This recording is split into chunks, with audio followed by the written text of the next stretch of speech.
agulumizibwe nga atendezibwe nga amanga gonna gamu ekitiibwa gamusinze nga gayita mbwangire bwago wamu n'eminozo zaago kibeere nga weewaawo. Erinnya Kabona Mpalanyi Kindi mu kkubo Bwakedde Ssentongo kubo Serukeera Kiwanuka nga nze atumbudde ku mutala guno olwaleero.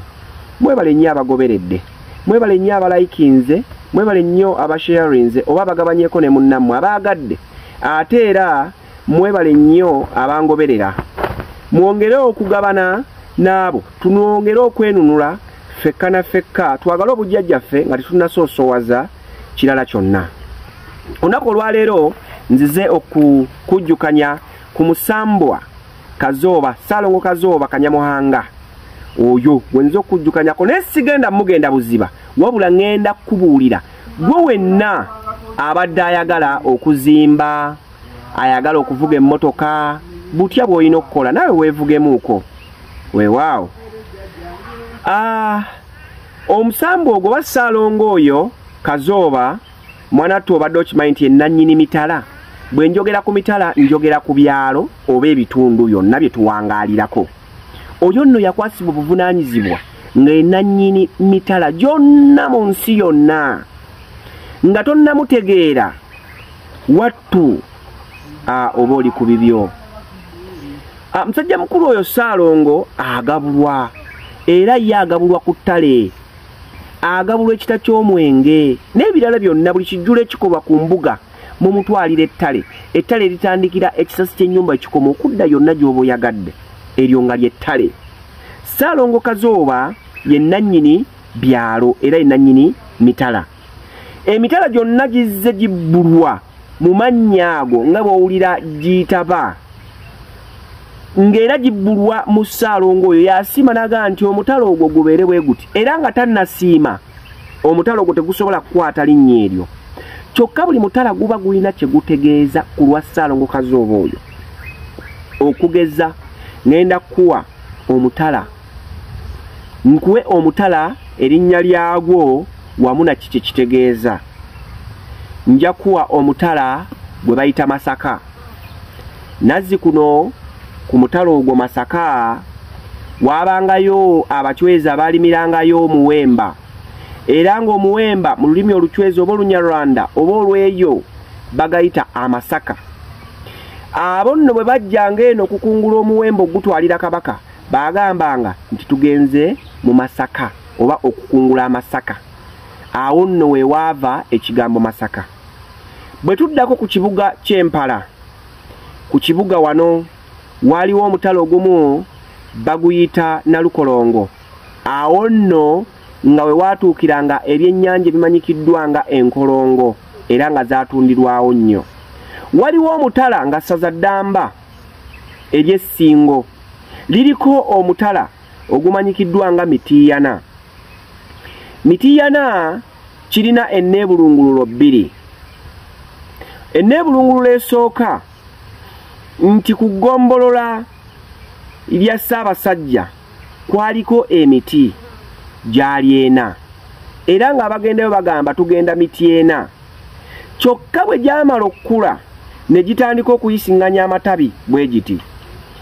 Buli empewo bwe yakuutanga nga gyekuuta nga gikaaba. Abasajja Abanyolo kubajjukira Nazzikuno eyo yalinga Bunyolo okudda eyo. Abanyolo ne bagamba nti emiti eyana ekitegeeza emiti gikaaba nti emiti eyana.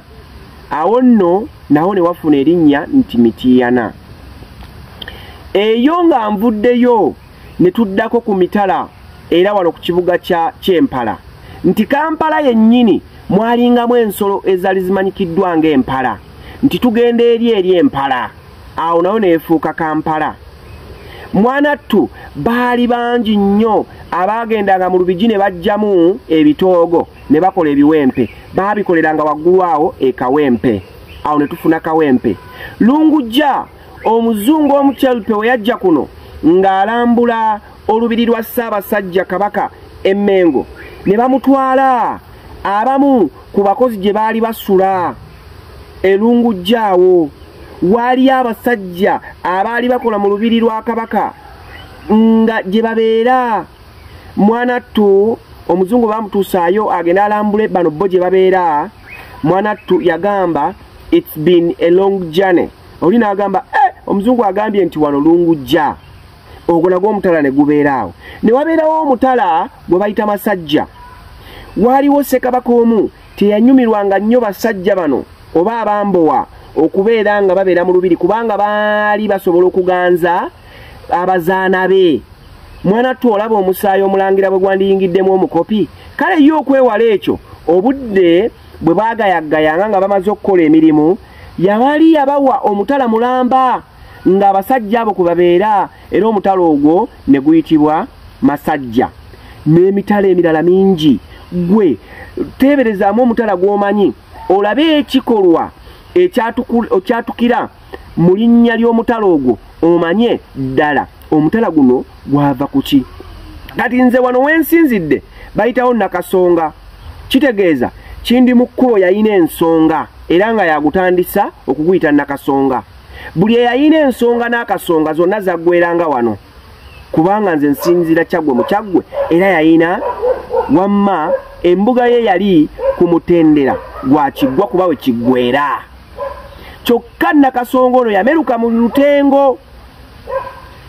Lwaki Lutengo?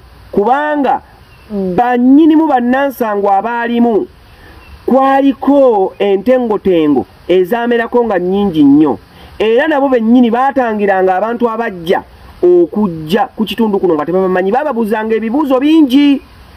Mwanattu nagala olwalwo olwo terutengeka osobola okuva eno n'omala galuyingiramu oba kuliko kyabugagga ki olwo nno ne lubeera Olutengo nti baatangiranga abo abajjanga obuzzi tebamalanga kukkiriza walina okuba ng'olina ebikwogerako ebimala okukkiriza obeera omutuuze ku kitundu kino.